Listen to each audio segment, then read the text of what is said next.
Hola, ¿qué tal?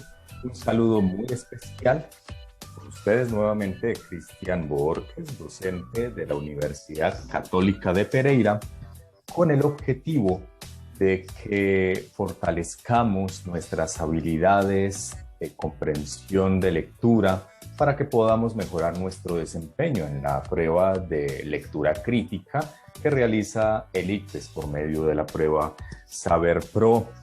El día de hoy vamos a abordar cinco preguntas que tienen en común algo, y es que requieren de la interpretación del otro, que requieren de la interpretación de la intención, del propósito, de el conocimiento. Ponen en juego estas preguntas nuestro conocimiento al respecto de la sociedad, del mundo, de la moral, de las reglas sociales, poniendo en juego aquí también otros dos conceptos importantes, que son el de los esquemas mentales, que son básicamente nuestros conocimientos al respecto del mundo, y las inferencias, que es el hallazgo de una información que no está específicamente dada en el texto. Comencemos entonces, sin más preámbulos. Recordemos que este cuadernillo es de dominio público, publicado por el mismo ICFES. Es un documento de acceso abierto para nuestro uso, para usos didácticos como el que estamos llevando a cabo aquí. Nos vamos a dirigir a la pregunta 15, que se encuentra en la página 13 de este cuadernillo, y nos vamos a saltar el texto. Nos vamos a saltar este texto, como habíamos aconsejado en el video anterior, en donde referíamos la importancia de leer primero las preguntas antes que el texto, por dos razones. La primera, porque no podemos llevarnos en la memoria de trabajo todo el texto para luego resolver, porque la memoria de trabajo es limitada, ¿sí? Entonces, necesitamos primero ser estratégicos, leer las preguntas para reducirlas a unas pistas manejables que podamos rastrear en el texto. La segunda razón para ir primero a las preguntas y luego al texto es que podemos encontrar preguntas que se pueden resolver sin la necesidad de leer el texto de evaluación, incluso que se hace más recomendable hacerlo de esa manera para eliminar distractores y ganar tiempo y ahorrar energía. Es el caso de esta pregunta número 15 que vamos a leer. Dice: 15. La afirmación de Luisa, comillas, esas comillas son para tomar literalmente algún apartado, algún fragmento del texto. Dice Luisa, afirma Luisa: si estoy con un man que me gusta porque sí, ¿por qué no voy a estar con otro por plata? Es decir, con otro man por plata.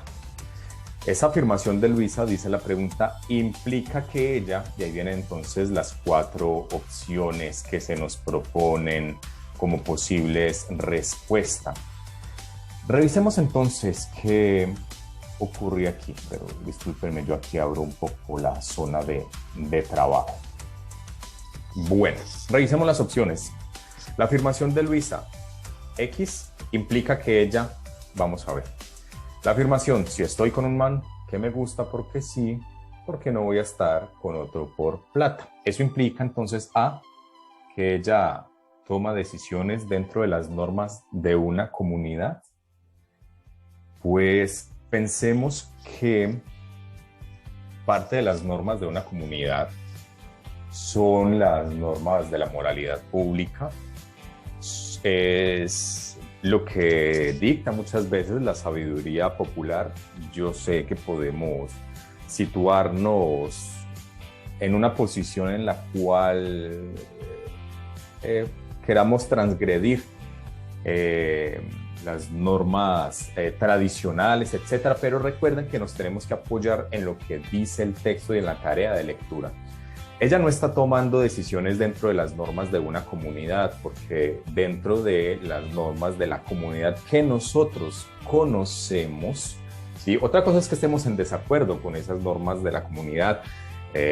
Ahí cada quien tendrá una opinión, pero hace parte de las normas de nuestra comunidad que las relaciones afectivas se llevan a cabo con la persona que brinda también afecto o que por lo menos media un gusto pasional y no con quien ofrece dinero. ¿Listo? Nuevamente, tengamos en cuenta, no se nos está preguntando nuestra opinión, sino resolver la tarea de lectura desde lo que acontece en la realidad. Entonces, ella no está tomando decisiones dentro de las normas de una comunidad. Esa opción debemos descartarla.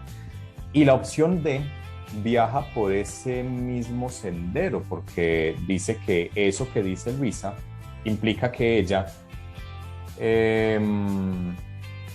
esa afirmación, la opinión de los demás es importante a la hora de tomar decisiones. Suena raro ahí la conexión entre el enunciado y la opción de respuesta, pero se comprende, ¿no? La opción de los demás es importante a la hora de tomar decisiones. No, rotundamente no. Ella no está tomando decisiones dentro de las normas de una comunidad, ella no está teniendo en cuenta la opinión de los demás para tomar esas decisiones. Entonces no van a ser ni la A ni la D. Algo posible, algo parecido a la respuesta es la C, en donde dice que ella gusta de los hombres que tienen dinero. Es algo parecido, pero aquí la respuesta en realidad es la B y vamos a ver por qué. Ella no le da más importancia a los sentimientos que al dinero. Entonces dice que a los sentimientos le da menos importancia, en cambio al dinero le da más importancia. Dice esa opción que ella no le da más importancia a los sentimientos y entonces le da más importancia al dinero. Esta es la traducción de ese enunciado B. Esta es la respuesta porque la misma afirmación de Luisa nos propone ese dilema. Si estoy con un man que me gusta porque sí, esa es la primera parte, digamos la parte A de ese, nombrémoslo, pues, dilema de paso, ¿no? Tenemos aquí también entonces las partes A y B del enunciado. Si estoy con un man que me gusta porque sí, ese porque sí vienen a ser los sentimientos. ¿Por qué no voy a estar con otro por dinero? Vemos que el enunciado propone también una contraposición como la que nos propone la opción de respuesta. Y básicamente ilustra eso, que ella no le da más importancia a los sentimientos que al dinero, ¿sí? Que es lo que está implicando ella con su afirmación, que puede estar con alguien porque sí, porque le gusta, pues entonces puede estar también con alguien por plata. Es decir, la traducción es, como lo reza la opción, que ella no le está dando o no le da más importancia a los sentimientos que al dinero. El dinero puede entonces tener un grado mayor de importancia en sus decisiones. Bien, a continuación vamos a movernos entonces a la pregunta número 7. Como hemos aconsejado, vamos directo a leer la pregunta y después, si es necesario, leemos el texto. Dice la pregunta 7. La bicicleta averiada le da a Felipe una oportunidad de... Esa pregunta, de entrada, vemos que me está planteando la necesidad de interpretar la intención de Felipe. Es decir, cuál es su propósito comunicativo. Entre las opciones tenemos y voy a leer solo inicialmente los verbos, y los verbos generalmente me están indicando precisamente una intención. Insultar, buscar, agreguémosle el apoyo de alguien, mostrar resentimiento, demostrar algo. Yo entonces voy automatizando, voy ganando la habilidad de sintetizar lo que una pregunta me está requiriendo. En este caso, entonces, rápidamente leo, detecto que debo encontrar la intención de Felipe al respecto de una bicicleta que se averió, si quiere insultar, buscar un apoyo, mostrar resentimiento, demostrarle a alguien algo. Voy entonces a leer el texto, ya sabiendo qué es lo que voy a buscar en ese texto, ¿no? Al respecto de este, solo tenemos una pregunta que resolver, entonces por eso no seguí leyendo otros cuestionamientos más. Observemos, esto también es leer, revisar cómo se nos presenta el texto, cuál es su estructura. Aquí encontramos que este texto está conformado por unos diálogos, unos parlamentos, como si se tratase de una obra de teatro, por ejemplo. ¿Sí? Es un diálogo. Y hay unos fragmentos que están en letra cursiva. En este tipo de textos suelen ser acotaciones, como de hecho aquí comenzamos a ver. También hay unos números en la parte derecha y es para numerar las líneas. 1, 2, 3, 4, 5, esta es la quinta línea, 6, 7, 8, 9, 10, esta es la décima, la número 15, la número 20, la número 25 y así sucesivamente. Eso pues lo capta uno a golpe de ojo, ¿no? Uno debe ir automatizando esos análisis. Debe ir uno entrenando esas habilidades si no se tienen. Comencemos entonces a leer. Dice, recientemente Isabel se convirtió en madrastra de Felipe. Ahí ya vemos el personaje. Ya también sabemos quién es Isabel. Es la madrastra de esta persona que asumimos joven, adolescente, de pronto un niño. Ella, Isabel, acaba de estrellar accidentalmente la bicicleta de Felipe. Ah, ya entendemos qué pasó con la bicicleta. Ella estrelló la bicicleta de Felipe porque él la dejó a la entrada del garaje. A ver, un momentito, analicemos este enunciado. ¿Cómo así que ella la estrelló porque él la dejó a la entrada del garaje? ¿Cómo la pudo estrellar de esa manera? Ahí entra una inferencia. Tenemos que detectar las condiciones espaciales en las que se da esa situación para que ella estrelle la bicicleta que se encuentra en el garaje. Tuvo que haber sido, por ejemplo, que la dejara detrás del carro y que ella no la hubiese visto, obviamente por estar tendida en el piso al momento de ella sacar el carro. Felipe entra en la cocina con la llanta trasera de su bicicleta doblada. Entonces, suponemos que Isabel está allá en la cocina. Hay un diálogo aquí, dice Felipe, ¿te anotaste un punto? Esa sentencia infiere uno que se realiza cuando se está haciendo un reclamo, ¿no? Es algo sarcástico el personaje de Felipe. Gracias por dejarme sin bicicleta. Claro, comprobamos que está siendo sarcástico, uno no agradece por algo así. Dice Isabel, ¿y cómo querías que la viera? Ella no está siendo sarcástica. Es muy importante que estemos aquí revisando cómo se comporta cada uno de los personajes, cómo se comporta él, cómo se comporta ella, partiendo de lo que cada uno dice.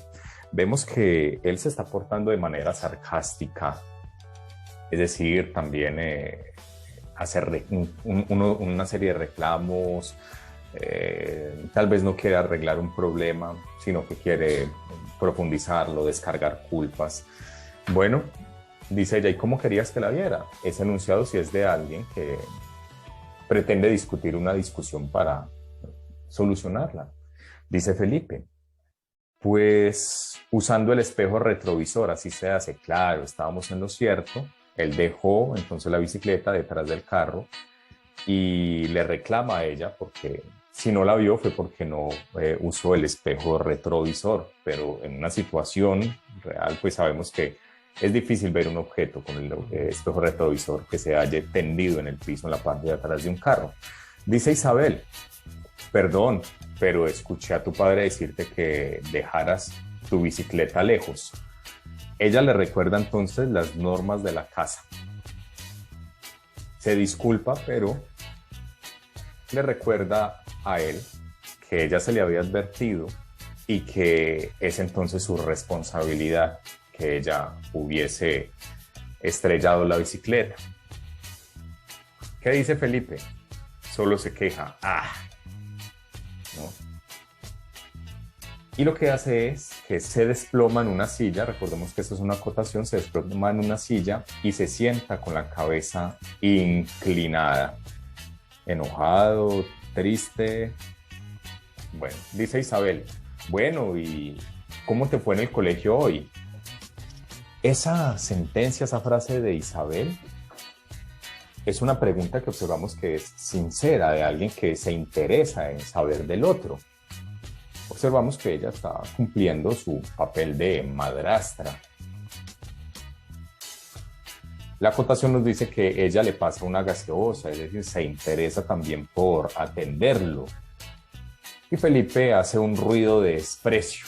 Tenemos que imaginarnos ese ruido como algo así, ¿no? Entonces miremos que hay dos actitudes aquí. La de Felipe es bastante negativa, no quiere arreglar el problema, se queja, desprecia a Isabel. Isabel quiere pues atenderlo, quiere educarlo, recordándole las normas de la casa y solucionar el problema. Insiste con su interés Isabel, ¿hiciste educación física hoy? Y miren cómo Felipe contesta con simplemente un monosílabo, ¿no? Es decir, está cerrado en la conversación.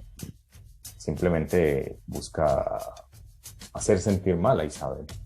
Dice Isabel, entonces apuesto a que tuviste matemáticas. Ya es el segundo o tercer desprecio que le hace Felipe y ella insiste todavía en tratar de arreglar las cosas con él, en tratar de congeniar. Y luego Felipe, otro monosílabo, sí.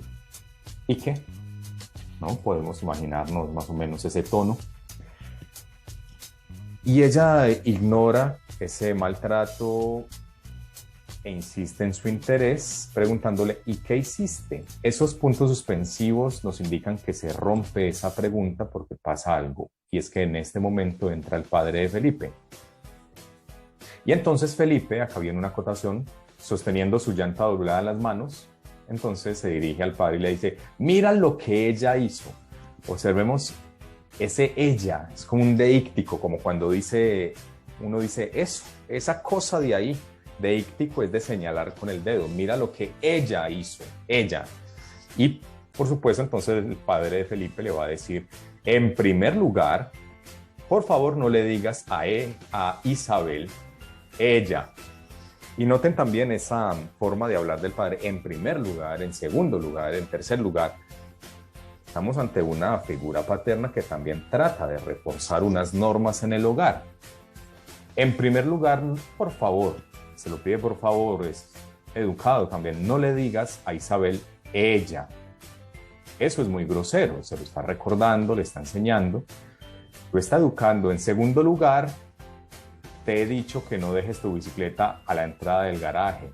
Eso nos demuestra que Isabel y el padre de Felipe tienen unas normas claras en el hogar y tratan de seguir una misma línea, de no contradecirse y formar un equipo en la crianza de Felipe. No me sorprende que eso haya pasado. Dice Felipe, ¿por qué siempre me echan la culpa? ¿Por qué no le dices a ella, otra vez el deíctico, que tenga más cuidado?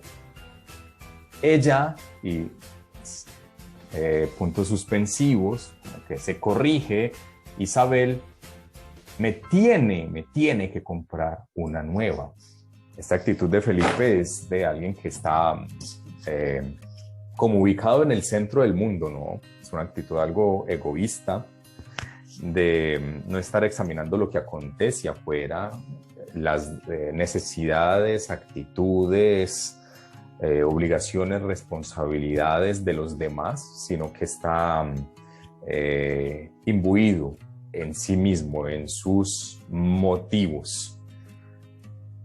Dice el padre, por nada del mundo puedes empezar a ahorrar para comprar una. Miren, esa es otra norma del padre. Empezar a ahorrar para comprar una. Le está enseñando el valor del ahorro y también la responsabilidad. Porque si él dejó la bicicleta en donde no debía, pues debe ahorrar él mismo para comprar otra bicicleta. Y a lo mejor, ahorrando, por haber ahorrado, la cuidarás más cuando la compres con tu propio dinero. Entonces, es también algo educativo, ¿no? El padre con su actitud, dice Felipe, te advierto, se toma el atrevimiento de advertirle al padre, me voy a ir de la casa, entonces amenaza. Miren la actitud de Felipe, apenas tenga la edad para hacerlo, eres la persona más tacaña que he conocido, y se va dando un portazo.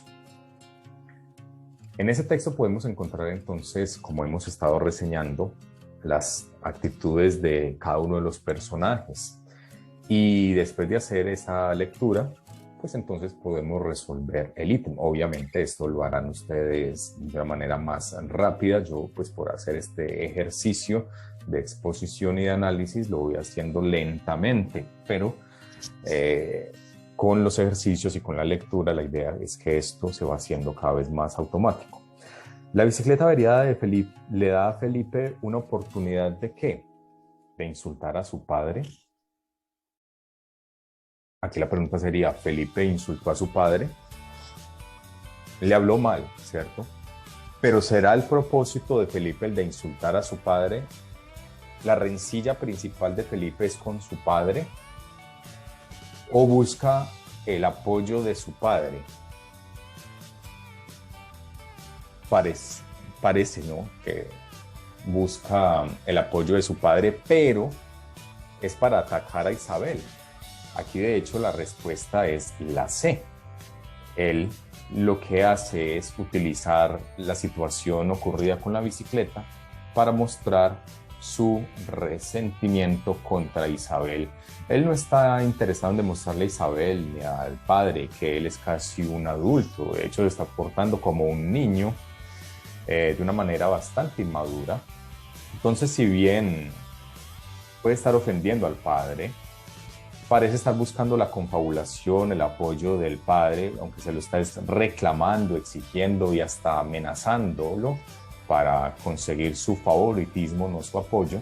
Pues toda esa situación la emplea Felipe claramente para mostrar su resentimiento contra Isabel. Eso nos permite pensar en varias cosas, siendo ella la madrastra, sentirá él que es la culpable ella de que la unión con su madre se haya diluido, o sentirá celos de que ella entre a formar parte de su hogar y ya no estando su madre, que estará en otro lugar, o de pronto habrá fallecido, no lo sabemos.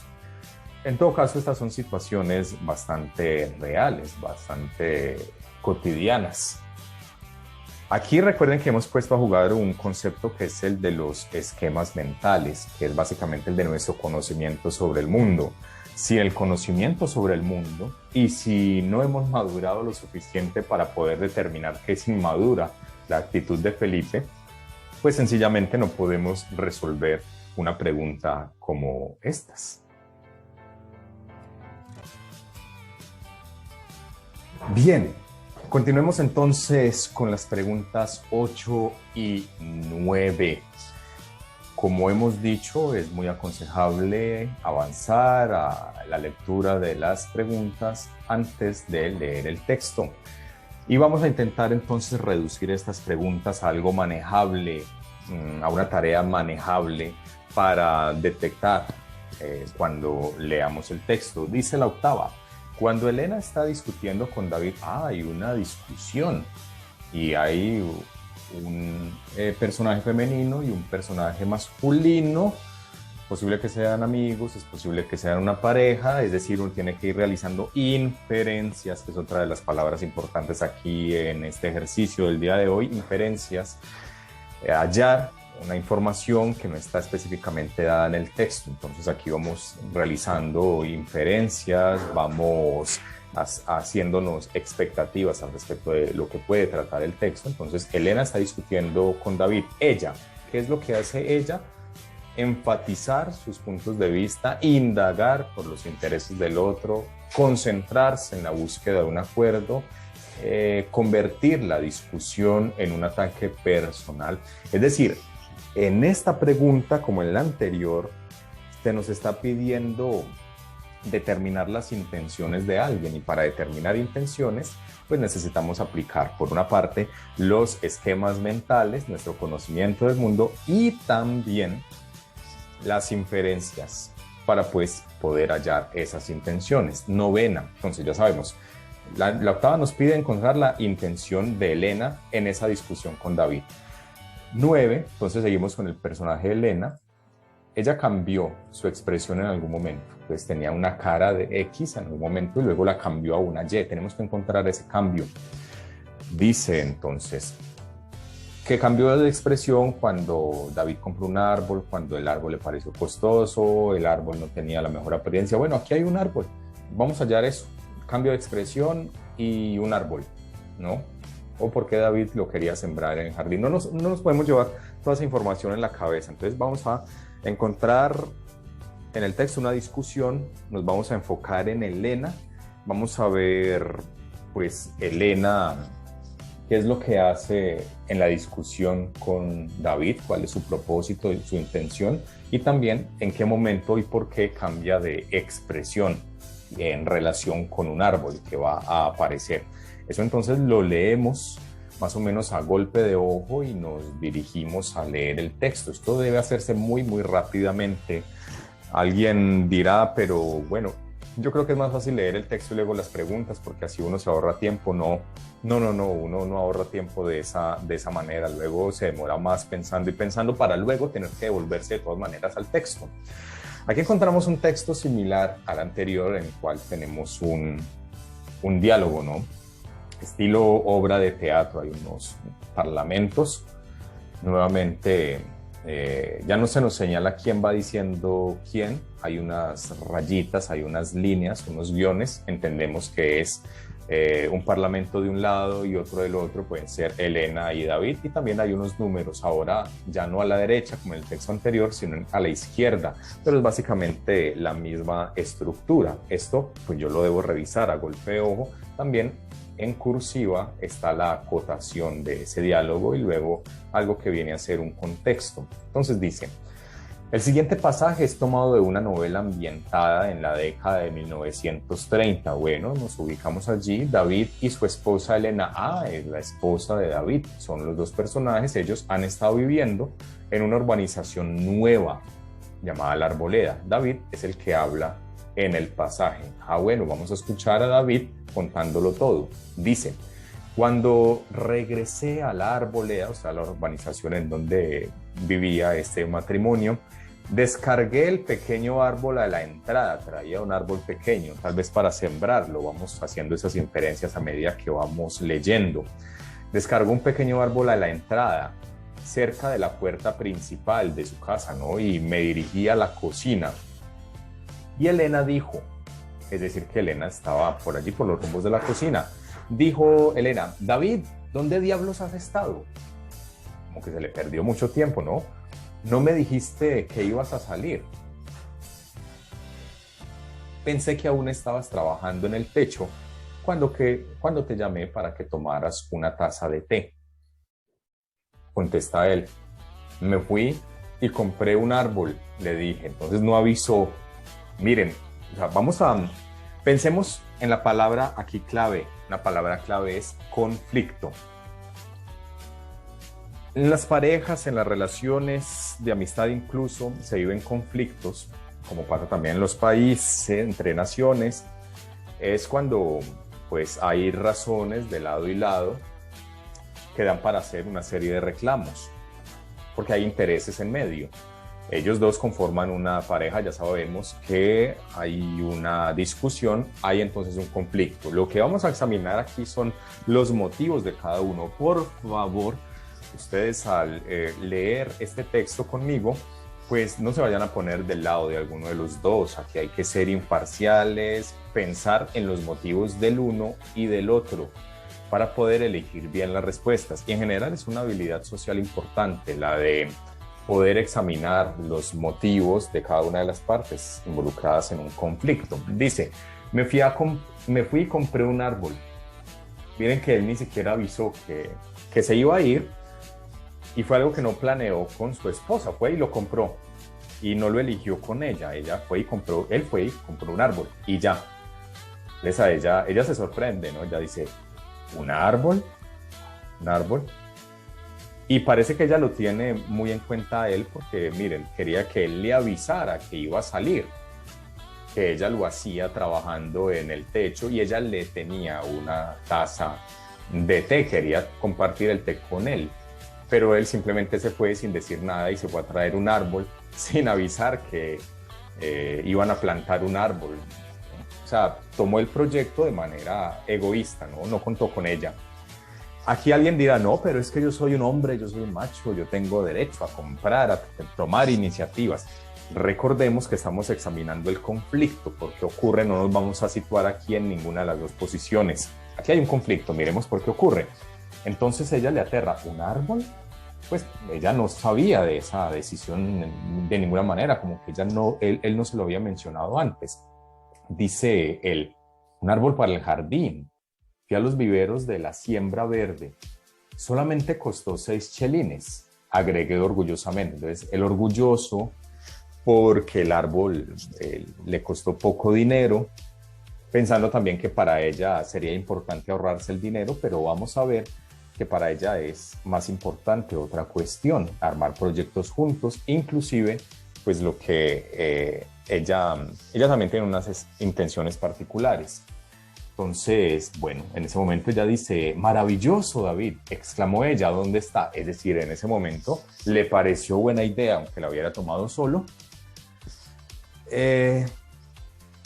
y entonces está dispuesta a verlo, dice él, que el árbol está afuera, a la entrada, ven a verlo. Y entonces, que aparece algo que necesitábamos saber, su expresión cambió cuando lo vio. Esto era algo que necesitábamos establecer para una de las respuestas. Su expresión cambió cuando lo vio. Y tengo que admitir que que el árbol, perdón, se veía más bien sucio, débil y gris, con sus raíces apretadas como un nudo de estopa mojada sin porro. Entonces el árbol estaba como feíto. Dice ella, sí, pero ¿qué es? O sea, como de una rara forma el árbol, ¿no? Preguntó ella, parece un árbol de caucho. Es un árbol de caucho, caucho de azúcar, dice él. Dice ella, oh. ¿Sí? Eso ya nos da mucho a entender, además que había cambiado de expresión. Dijo ella y por unos cuantos segundos se quedó en blanco y luego dijo, ¿dónde vas a ponerlo? Es decir, ¿dónde quieres que crezca? No se nota muy feliz. Allá, le señalé, dice él. Justo allá, en toda la mitad del jardín. Sería entonces el árbol principal del jardín en la casa. Y ella nuevamente, oh. ¿Por qué solo dices oh? Miren que es la segunda vez que lo dice.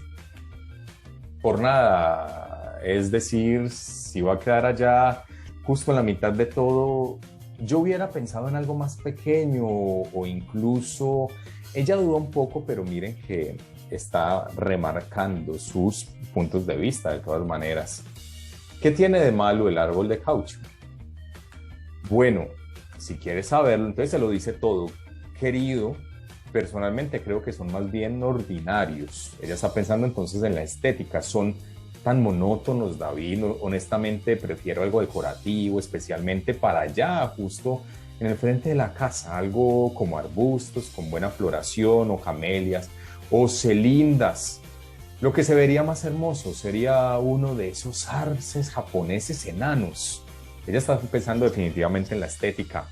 Y dice él, ni se te ocurra, querida, no quiero nada enano, yo quiero un árbol. O sea, él está pensando desde la postura del hombre rudo, él quiere un árbol legítimo, una cosa que crezca, no un bonsai, no un árbol pequeñito, no flores, él quiere un árbol verdadero, algo que le recuerde a el instinto, a la selva. Y esa es también una posibilidad estética, ¿por qué no? Pero miremos que, pues, aquí ocurre un conflicto porque esto no se dialogó antes. Él se fue por el bendito árbol y lo trajo, ella no sabía nada. ¿Listo? Entonces, miren cómo ocurren los conflictos también en la sociedad. Un árbol de verdad, ¿te das cuenta? Le dije, no hay ni un solo árbol en esta maldita calle, quizás ni siquiera en la ciudad.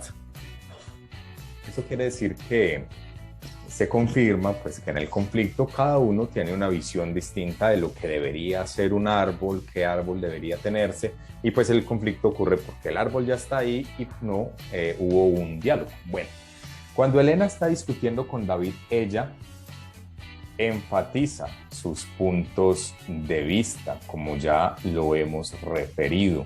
Ella enfatiza sus puntos de vista, ella es muy clara en decir qué es lo que piensa y por qué lo piensa. Ella no está indagando los intereses de David, ella no está indagando por qué le gusta ese árbol, por qué lo prefiere, sino que ella está remarcando cómo le gustaría el árbol y por qué le gustaría de determinada manera. Ella no está buscando un acuerdo con él, ella está imponiendo sus razones de alguna manera. Tampoco está convirtiendo la discusión en un ataque personal, ella no está diciendo de ninguna manera que se esté sintiendo atacada. Profe, pero yo creo que ella de pronto sí se sintió atacada. ¿Y usted por qué va a creer que ella se sintió atacada? Es decir, aquí no se trata de creer, se trata es de, con base en el texto, inferir, que es algo muy distinto. Y la inferencia sí tiene bases sobre las pistas que nos da el texto. No se nos dice nada para pensar que ella se sintiese atacada, por lo menos hasta este punto del texto. Elena, ¿por qué cambió su expresión? Elena cambió su expresión porque David compró un árbol. Sí, profe, porque es que él compró un árbol, entonces ella cambió la expresión. No, ella al principio recordemos que estaba abierta, le pareció maravilloso el proyecto de comprar un árbol. ¿El árbol le pareció costoso? No, eso no era importante para ella, era importante para David. Además, el árbol no fue costoso. David dijo que costó solamente una pequeña cantidad de dinero. El árbol no tenía la mejor apariencia y eso nos lo dice el mismo David cuando nos cuenta la apariencia del árbol y pues que a ella le sorprendió esa apariencia. A ella no le sorprendió que David quisiera, bueno, ella no estaba de acuerdo en qué lugar se iba a sembrar el árbol, pero no fue ahí en donde ella cambió la apariencia de su rostro, sino en el momento en el que observó la apariencia del árbol. ¿Listo? Entonces, aquí la lección es que, y nos falta todavía un par de preguntas por resolver, no, nos falta una más. Aquí la lección es lo importante de, con base en nuestra experiencia del mundo, ya estamos maduritos, ¿no? Ya estamos grandecitos para entender, interpretar los conflictos entre las personas, saliéndonos de nuestros mismos gustos e intereses, tratar de leer, de interpretar las razones de cada quien y poder entender por qué ocurren los conflictos. Vamos a pasar entonces a nuestro último ítem de esta sesión. Bueno, vamos a ver esto. Una palabra clave aquí, democracia. Perdón, burocracia, corrijo. Burocracia, no voy a cambiar todo el video por este error, listo, y no hay forma de editar. Burocracia, burocracia. Todos son perezosos.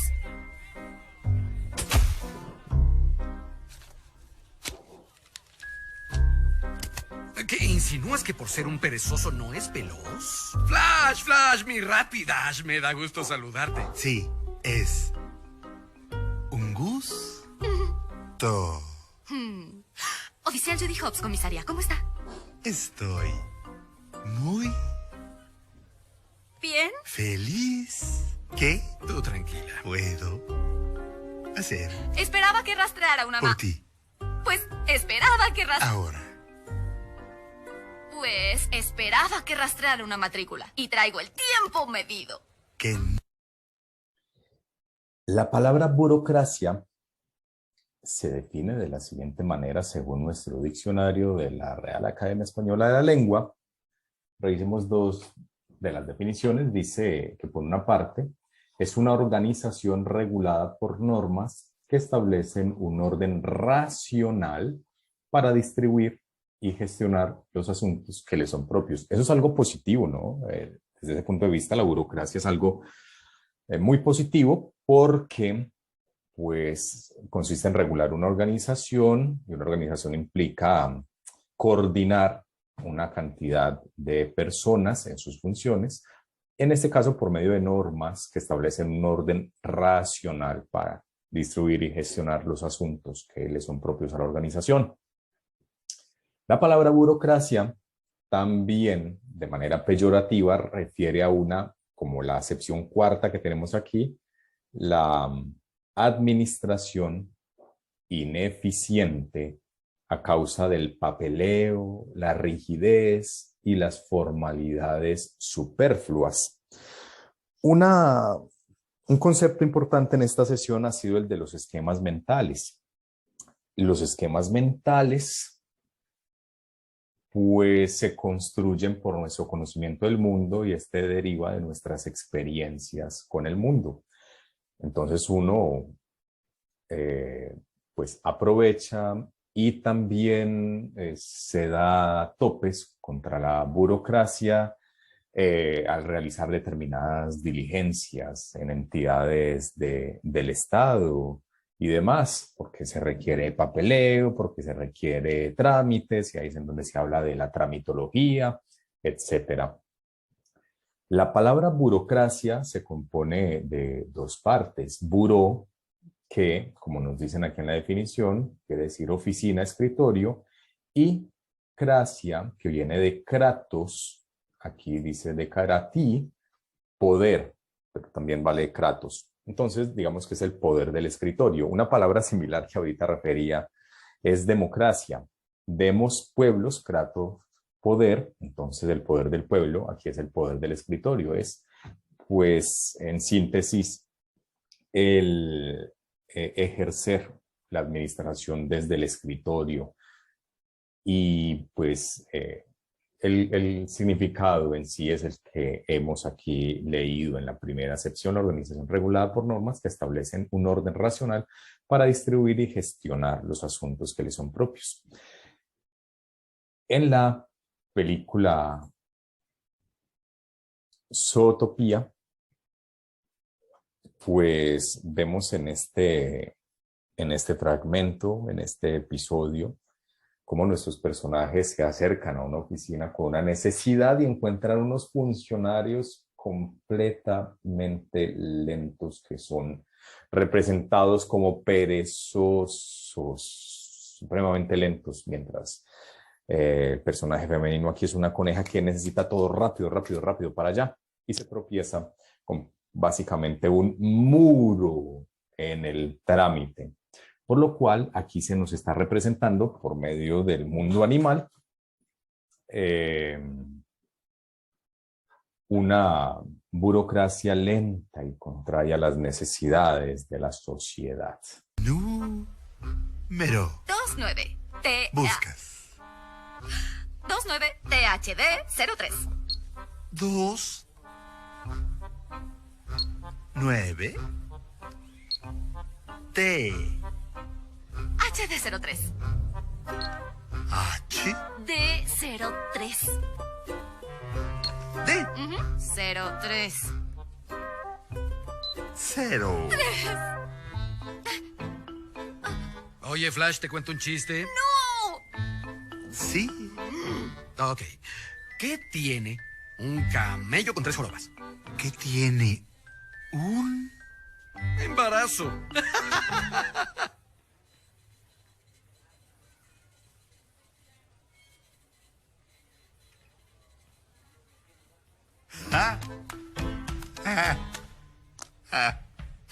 Sí, qué divertido, muy bueno. Ahora puede concentrarse en lo que estamos... Hey. Oh, ¿No qué hace? Perecila. ¡Ay, no! ¿Sí?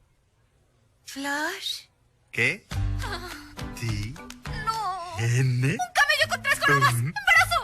¡Ok! ¡Sí! ¡Ya entendió! Bello.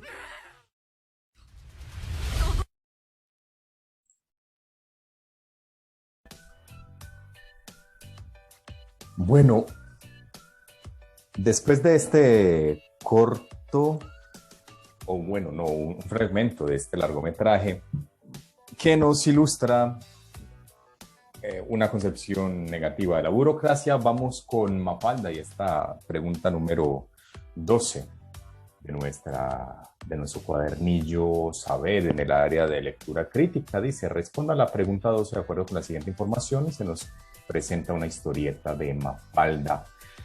Como siempre, primero vamos a la pregunta. Dice Mafalda, le da a la tortuga, entonces hay una tortuga allí implicada. Nuevamente, miren que seguimos por la línea de la fábula de los animales que representan actitudes humanas. Mafalda le da a la tortuga el nombre de burocracia con el propósito de destacar que la burocracia es, pues, que la burocracia es silenciosa, tímida, organizada, caprichosa. Puede ser cualquiera de ellas, ¿no? Son posibilidades para la representación o la concepción de la burocracia, pero debemos encontrar específicamente cuál es el sentido de burocracia que está manejando aquí el personaje de Mafalda en la historieta. Dice, hola, me dijo que Susanita, perdón, corrijo, hola, me dijo Susanita que tenés una tortuga y vengo a conocerla. ¿Qué nombre le pusiste? Y dice Mafalda, burocracia. Ese concepto, pues ya ven que es fundamental para poder comprender la historieta. Nosotros aquí nos hemos adelantado, lo hemos explicado con el diccionario. Vemos que si no se conoce el concepto, pues va a ser difícil desarrollar la pregunta. Entonces vemos cómo para las pruebas de lectura y específicamente para la lectura crítica, pues es indispensable un esquema mental bien nutrido con el fin de comprender mejor el mundo y de allí entonces comprender las situaciones que se nos plantean. Esto refuerza lo que hemos dicho desde la sesión pasada, desde el video anterior, en donde afirmábamos que la prueba de lectura crítica no nos está preguntando por una opinión, sino que está examinando las habilidades de interpretación relacionadas con la revisión de posturas críticas al respecto del mundo, como la que tiene aquí Mafalda y la que se ilustra aquí satíricamente por medio de la tira cómica. Dice entonces, le causa sorpresa, ¿burocracia? Pero, che, mira que ponerle burocracia, pues a la tortuga, ¿no? ¿Por qué burocracia, ¿Por qué? Inquiere, ¿no? Bueno, y responde, y ya está encerrada. Tal vez si hubieras venido antes. La tortuga ya está encerrada. Pensemos que la burocracia nos remite a las oficinas, ¿no? Entonces, la tortuga ya está encerrada, es como que la oficina ya está cerrada para la atención del público, que es el personaje aquí. ¿Cómo? ¿Y hoy ya no? Es una barbaridad. Yo vine especialmente porque a veces uno llega a hacer una vuelta a una oficina y pues puede encontrarla ya cerrada, en ese horario no se atiende, de repente hoy hay una atención especial. Lo siento, dice Mafalda, tendrá que ser mañana, hoy ya es imposible porque la tortuga cerró, la oficina cerró. Y mañana, ¿dentro de qué horario? Miren, como las oficinas, ¿no? ¿Dentro de qué horario? Más o menos. Y muy bien no sabría informarte. Dice entonces, en ese momento se convierte Mafalda en la encargada de la oficina, ¿no? Ajá, bueno, volveré mañana. Y se retira entonces quejándose, interrogándose, y al final no me enteré por qué le puso ese nombre, pero nosotros sí. Entonces, Mafalda le da a la tortuga el nombre de burocracia con el propósito de destacar que la burocracia es como silenciosa y tranquila en su comportamiento. Sí, porque, profe, la tortuga es silenciosa, pero pues esa no es la intención crítica de la historieta. Tímida para relacionarse con las personas desconocidas, pues ahí estaríamos atribuyéndole otra cosa a lo que nos está diciendo la historieta. Profe, pues porque es organizada para administrar su tiempo y el de los demás. Eso es lo que significa la burocracia en su esencia, o ese es el propósito original, límpido, de una burocracia bien organizada. Pero aquí hay una crítica a la burocracia que la está representando, que la está mostrando como caprichosa en la organización de los horarios, porque observemos que de repente llegaron a ver a la tortuga y no, ya cerró, ya se metió en el caparazón, ya cerró. ¿Y en qué horario entonces puedo venir mañana? No sabemos, es imposible saberlo.